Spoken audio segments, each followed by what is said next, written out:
friends, this is Patty Bennett. I have another video tutorial for you today, and this one is showing you how to make these beautiful paper flowers. They are out of Stampin' Up! Designer paper, and I think they're just gorgeous. I really love them. This card was on my blog a couple of days ago, and it features the Summer Smooch stencil. This is the stencil, the plastic stencil, and I just laid it on top of the first edition designer paper from Stampin' Up! And sponged through it with Stampin' Up! Classic ink, and then I made this pretty paper flower to go on top. So I wanted to show you how to make these pretty flowers because they're really easy, but they are so pretty. You get a lot of bang for the buck. And I also made one that I turned into a pin, and I just put some ribbon and hung a couple of charms on it and then put a pin back on the back. And I've been wearing that, and you can kind of play with it and fluff it up if it gets smashed down or whatever, but they're real pretty in person. So let's just review real quickly what the supplies are that you're going to need for these. You're going to need designer paper. I used the Attic Boutique piece of designer paper that looks like this on both sides. It has sort of a border and some flowers, and then this daffodil print on the other side. You're going to need ink and a Stampin' sponge. I spritzed mine with Smooch Spritz at the end. That's kind of optional, but it's very pretty. You're going to need a pokey tool and a mat and a brad. And you're going to need a crimper. Do you remember these? Seems like years since I've used mine. You're going to need a crimper. And then I used the Blossom Punch. You could use a variety of different flower or scallop punches, but this is the one I used. It's from the Occasions Mini Catalog from Stampin' Up! Now I learned how to do this from demonstrator Kathy Parlitsis, and she made these using cardstock. So that is an option, and I'll post a link to her video so that you can see how to do it with cardstock if you prefer that. And then that'll give you two different options for this type of flower. Now for my cards, I used about 4 to 6 punches of this blossom flower. So I think I'll just do this one with 5. Let's do 5. Now the thing that I liked about using this particular designer paper is that when I alternated them, I got light, dark, light, dark, light, dark with 2 coordinating colors. So I thought that was kind of nice. You might want to look for that if you're using a designer paper. Look for something that kind of goes back and forth from dark to light, or just use 2 different papers. And what we're going to do is send these through the crimper. And you can see it's all right if they overlap like that. So I'll squeeze down, and I'm going to run it through, and then I'm just going to run it back through and back through, and then turn them so that they're going slightly in a different direction through there.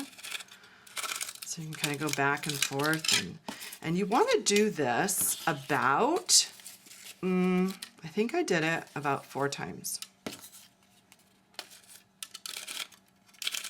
Kind of making some crisp-cut fries there, but they're crisp-cut flowers, right?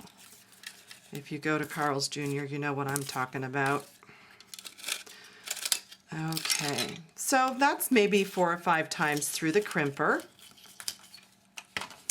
And that just sort of breaks down the fibers, and it makes them very pliable, and they're almost feeling like fabric at this point.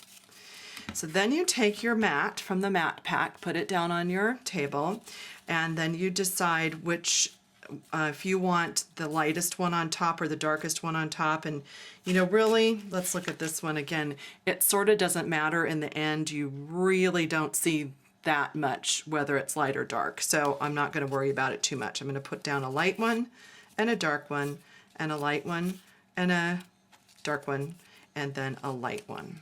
Okay, and they can be pretty much lined up, but they don't have to be perfect.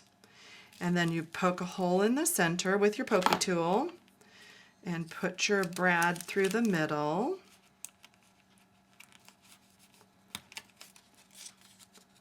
So you want to catch all the layers and then spread out the brad legs on the back. And I'm just going to zoom in a little bit here so hopefully you can see. And then what you do is you take your top layer and you just squeeze it in and you really mash it so that it's all the way into the middle. Pick up your next layer and squeeze it. And having done the crimping really helps with this step, because otherwise it just doesn't quite mash as well. You know, it's really mashed up, huh? Okay. Then your bottom layer, really smush it up there. Okay, so that's kind of ugly, right? But trust me, it's going to turn out beautiful. So then you pull it back out a little. And Kathy used a rhinestone brad in the center of hers, which is really pretty.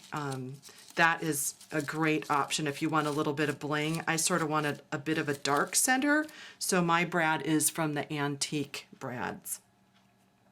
So you can see that's kind of pretty already. You can move them around since you have all this on a brad if you wanted to kind of adjust the leaves into a different place, the petals, but it's all right. I like it like that.